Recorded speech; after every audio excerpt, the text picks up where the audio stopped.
raspy voice today. So I've asked Keith McConnell if he can read my presentation for me, because otherwise it's just going to fade in and out, and I need to at least save some voice for question time. And I also need to assure you that this isn't fake. My health issue right now is my voice loss. I don't detect any objections. Okay, thank you for joining your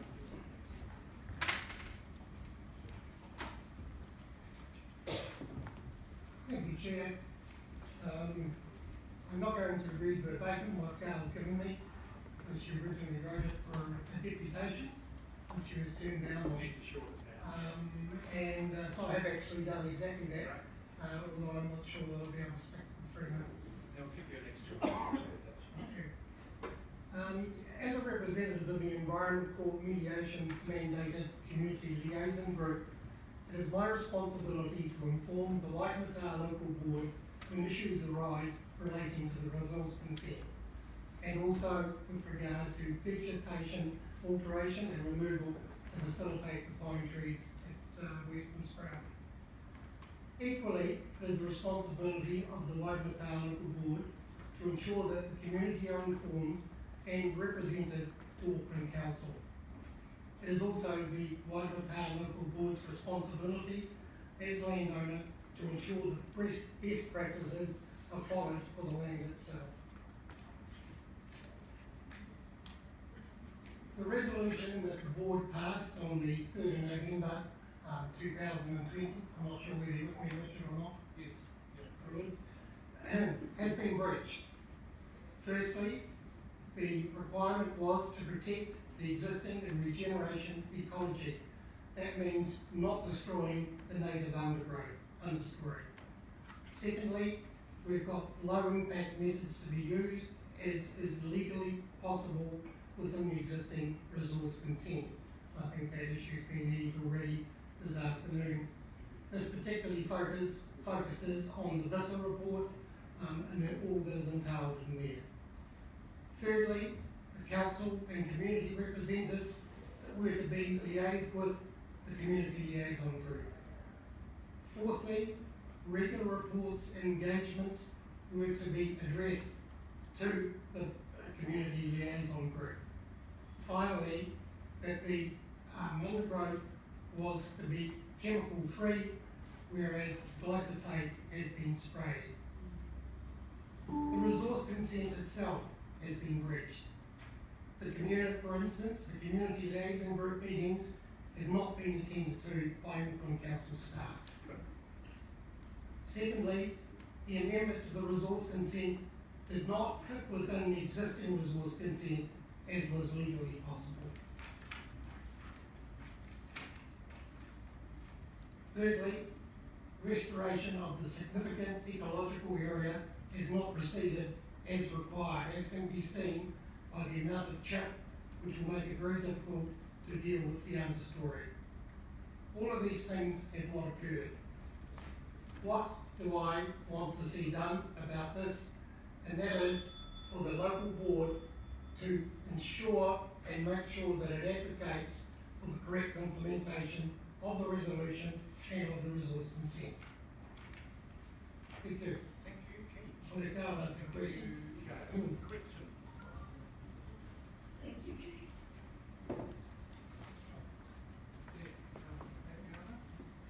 Thank you. I missed a point, and I really would like for you, Keith, to please reread it if it's possible. You said that the resource consent has been breached, and I didn't get the first one.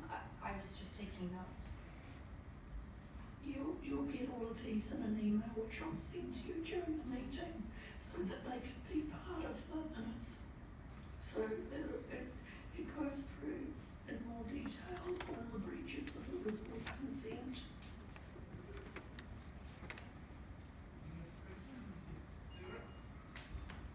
Just answer this if you feel inclined to, Gail. Thank you so much for that presentation.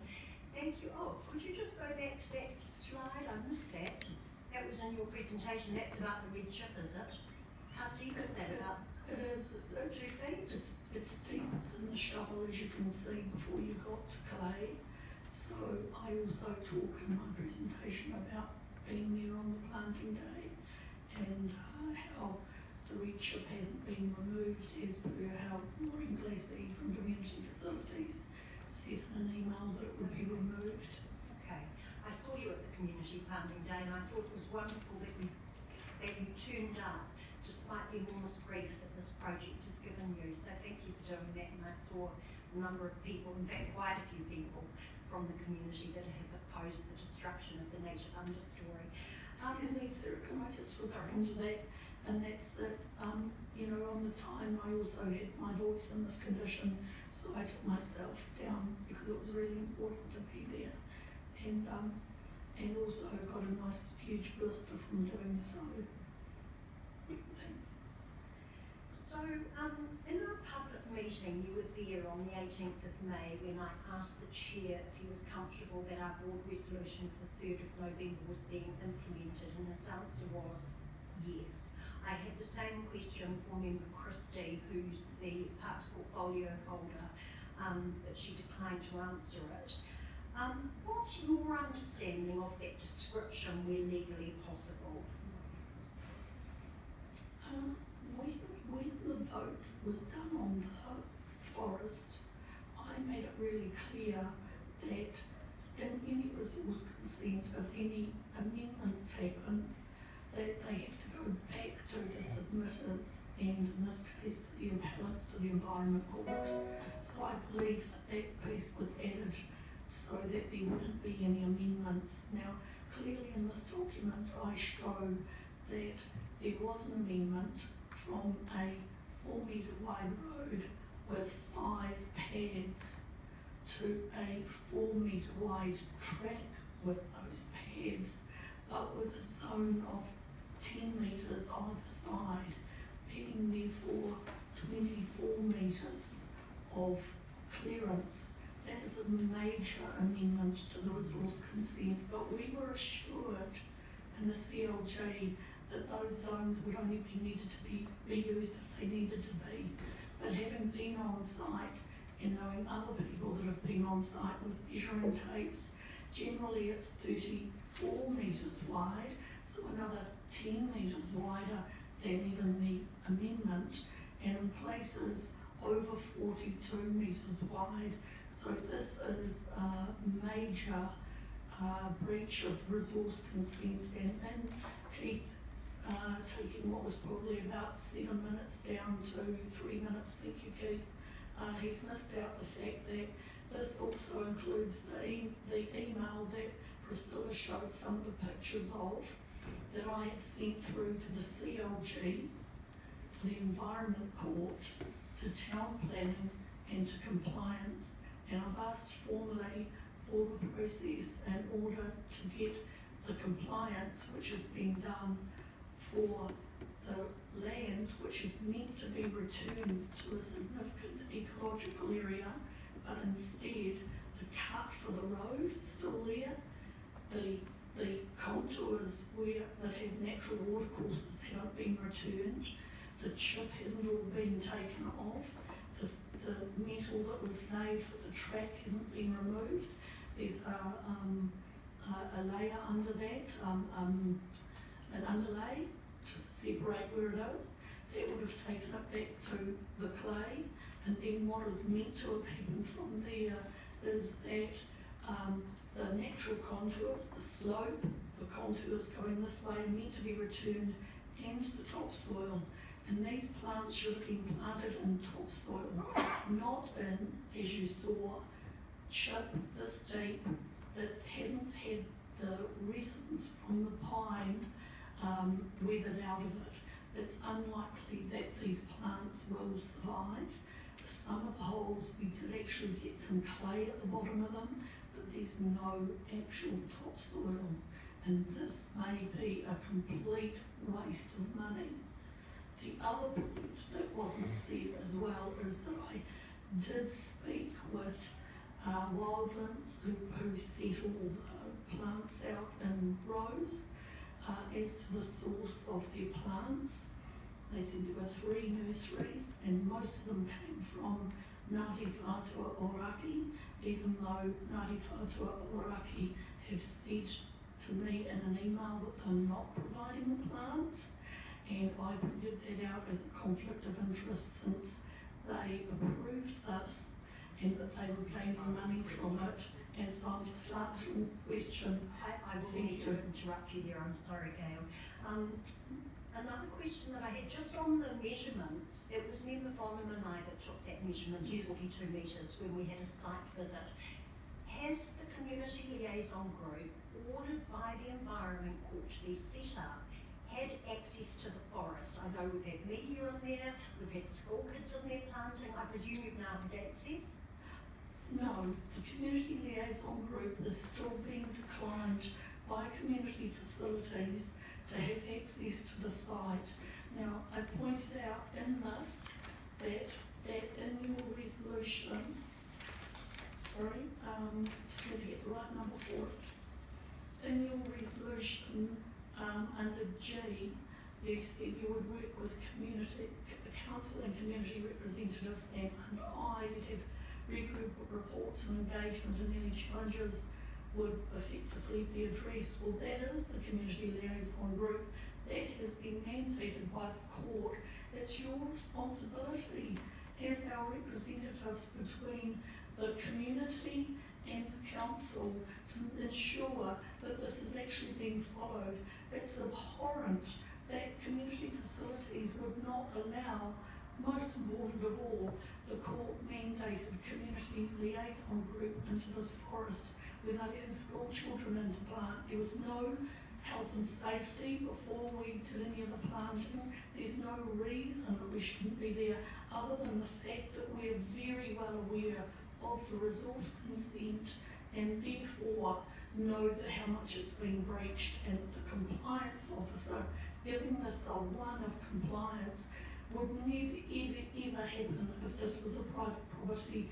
This, in my professional opinion, is a major breach of the resource consent, and it's your responsibility to do something about it. And I suggest that you add to this that you will actually be organising a meeting that first of all, the community liaison can enter the forest, that all of the other components of the resource consent in relation to the community liaison happen, meaning that the independent chair gets paid, because that's been withheld, that the administrator comes back on board, paid by council, that's also in the resource consent, and the council staff attend the community liaison group. And I also suggest that you have another part in there which says that you will organise to have a meeting with the community liaison group so you can actually find out what's really going on, and you will have a third point that says that you will go back to compliance and complain that it has not complied with the resource consent, and back up this information that will all be sent to you in an email today while I'm here, so it will be included in the minutes, because the last time I was here, my notes were not included in the minutes because I sent them after I left the room. Thank you. I do have one other, in fact, I've got 1 or 2 other questions actually. Did you just say that the independent chair of the community liaison group is not being paid? No, he was threatened to not be paid if he didn't stop doing the community liaison group meetings by this communication between Jim Stabak, the CEO, and Mark Abbott, the independent chair of the board, and he's been threatened to not be paid, and he's been complained about for not being independent, but he's totally independent, and he's held very good, clear meetings. So it sounds as credible as my code of conduct. Okay. I did have a question for you. You said something about cut for the road. I saw some pegs where the track is. Is that the same thing? No, it's not the same thing. The pegs that are shown in those photographs in the that are with that email, the pegs look as if they're set out the loop track, which the board voted to remove from the resource consent. Can we just bring those up, Priscilla, just so we can have a look at them? I'm not sure everyone was at the community planting day. Thanks so much. Just sing out to Priscilla, Gail, when she finds them, but don't let me hold you up. Yeah, okay, so the board voted to no longer have this loop track. I understand that there's been some conversations about accessibility. You might have to zoom in on that. Can you no put back up? These are the resource consent breaches. That photo's unfortunately turned, but it's really hard at this distance to see. Look, the pads are about this big. They've got a black spray to the top of them. If there's not a sufficient photograph of them there, I will add it. And they look like they have laid out the loop track that you guys voted to no longer include. And then some trees have been marked with a pink cross on them, some native trees that would have to be removed if this was put in place. And the loop track is being talked about for accessibility, but I joked with Bill Brewer, who I hoped might be here today, and I said, well, I know that the off-road cyclists can carry their bikes down the steps to get to this loop track, but I think maybe you'd be called lazy if you didn't get out of your wheelchair and carry it down the stairs to then use the loop track, which of course would then be too steep for you to use anyway. So Bill and I have those sort of little same sense of humour on that sort of thing. Did you ride a bike here today? I cannot ride a bike, I've had my back fractured. Any other questions? If not, I'll move the one board. Sorry, can I just make one other point, please, Chair? So I'm not going to invite Member Christie to apologise to you for saying that you faked a heart attack. Have you had an apology, may I ask? No, I haven't had an apology, and for putting something like that out into the social media on Facebook and then to block me on Facebook, I'm really sad. Adriana and I had what I thought was a good friendship, and I really appreciated her coming with me to the hospital when I was in distress and the doctor had suggested there may have been a mild heart attack. I never suggested that. It was, and it was proven. So I'll move Not the the one case. with our local board. Thank our Wilder for a presentation. Thank you for talking over me. Meeting, is there a seconder? Seconded. Julie, Julie, and those in favour will say aye. Aye. Contrary, no. Sorry, can we just hear from Gail? She's got a question for you and she can't call out over your voice. Yeah, I can put very little voice, I can't call out. I asked that there be 3 things added to this. And, so, When I said we cannot pass a substantive resolution out of deputations or other form. you do Can I just clarify though, We have James Bryant. when we had a deputation from Deborah Manning during the vote on the 3rd of November, we did put into our resolution, or whatever it is, that we acknowledge the distress that was caused to her. So I'm wondering, what's the difference? Why wouldn't we just do what the member of the public asks? Well, she asked for 3 quite specific actions. So would you accept one, or? No, no.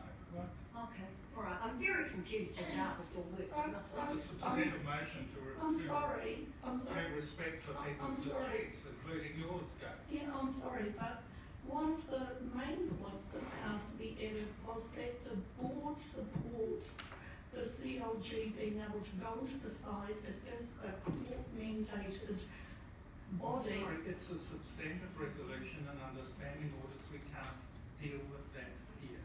Could we have James Bryant?